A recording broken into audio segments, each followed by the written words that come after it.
حضور میں حاضر ہوں، میں حاضر ہوں، حضور میں غلام جو آ گیا، حضور میں جو ختم نبوت کی پہرے داری کے لیے آ گیا، حضور میں جو گردنیں لیے آ گیا، حضور میں جو اپنے بچوں کو لے آیا۔ وہ ایک بندہ ہے، اس کے دونوں بیٹے جوڑواں ہیں، تو وہ دونوں لے کر گیا ہوا تھا۔ وہ 12 سال بچے کی عمر ہے، اس کا ناک ٹوٹا ہوا ایسے تھا۔ تو میں نے کہا یہ کیا ہوا؟ کہ دھرنے میں اس کو پتھر لگا، اور ہسپتال میں جب ڈاکٹر نے سیدھا کیا تو پولیس آ گئی، اس کو اسی حالت میں اٹھا کر جیل میں لے گئی۔ ڈاکٹروں نے کہا تھا 24 گھنٹے سیدھا رہنا ہے، تو جیل میں لے گئی۔ وہاں 10 بندوں کی گنجائش تھی، 35 بندے اس میں ڈال دیے۔ تو بچے کے لیے تو بیٹھنے کی جگہ بھی صحیح نہیں تھی، تو اس لیے اس کا نک ٹیڑھا ہو گیا۔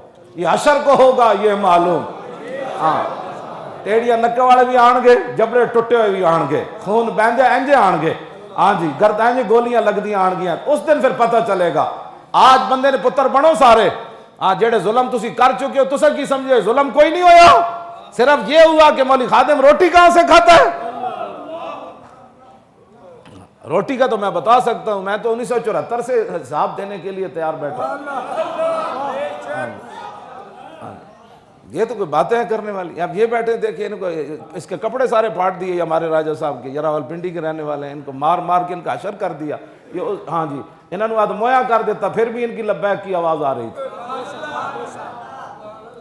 جو ظلم ہوئے تمہیں وہ نظر نہیں آیا، اور صرف یہ نظر آیا کہ ختم نبوت پر پیرا کیوں دیا؟ یہ پیرا ہم ہر وقت دیں گے، ہر سانس کے وقت دیں گے۔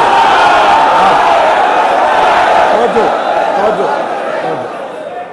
اب تو جو حضور کی امت جس شان سے نکلے گی نا، تمہیں اندازہ ہی نہیں ہے۔